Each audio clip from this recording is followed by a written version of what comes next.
Hi friends, welcome back to headphone 2012 சேனலுக்கு உங்களை அன்புடன் வரவேற்கிறேன்.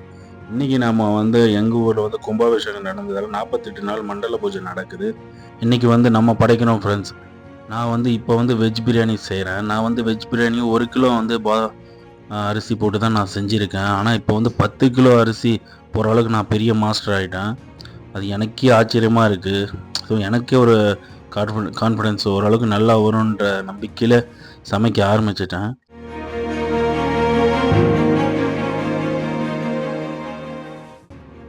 ஃப்ரெண்ட்ஸ், நான் மாஸ்டர் ஆனதால் இப்போ என்னால் வீடியோ எடுத்துக்கிட்டு என்னை எக்ஸ்பிளைன் பண்ணிக்கிட்டு என்னால் சமைக்க முடியல. ஃபஸ்ட் டைம் நான் 10 கேஜி அரிசி போட்டு செய்கிறதால வீடியோ கவரேஜ் பண்ண முடியல. அடுத்த டைம் கண்டிப்பாக வீடியோ ஃபுல் வீடியோ போடுறோம் ஃப்ரெண்ட்ஸ்.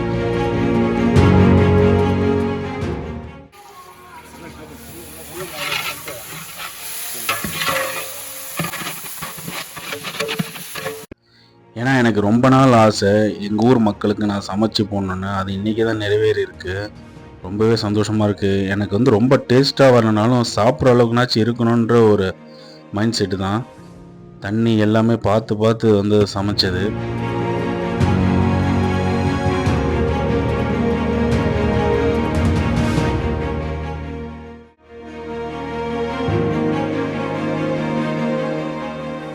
ஃபைனலாக பிரியாணி வெஜ் பிரியாணி கூட்டி போட்டாச்சு. கொதிக்குது. கொச்சவனே அரிசி போட்ட வேண்டியதான். எல்லாம் ரெடியா? எப்போ ரெடி. டேஸ்ட் பாருங்க ஃப்ரெண்ட்ஸ். இங்கே பாருங்கள், தம் பிரியாணி போட்டு நம்ம ஒரு 10 கிலோ செய்கிற அளவுக்கு எனக்கு எப்படி தில் வந்ததுன்னா, ஒரு சில ஹோட்டலில் சாப்பிடும்போது ரொம்ப ஒஸ்ட்டாக இருக்கும். இப்போ அந்த தைரியத்தில் தான் எனக்கு சரி நம்ம பிரியாணி செய்யலான்னு ஒரு தைரியம் வந்தது. சக்கரை பொங்கல் அம்மா செஞ்சது. இது லெமன் ரைஸ் பாப்பா செஞ்சது, தங்கச்சி. இப்போ நான் செஞ்ச வெஜ் பிரியாணி வரப்போகுது ஃப்ரெண்ட்ஸ். நான் என்ன நினச்சேன்னா, சாதம் அழியக்கூடாது, காரம் அதிகமாக போட்டுறக்கூடாது, உப்பு அதிகமாக போட்டுறக்கூடாதுன்னு நினச்சேன்.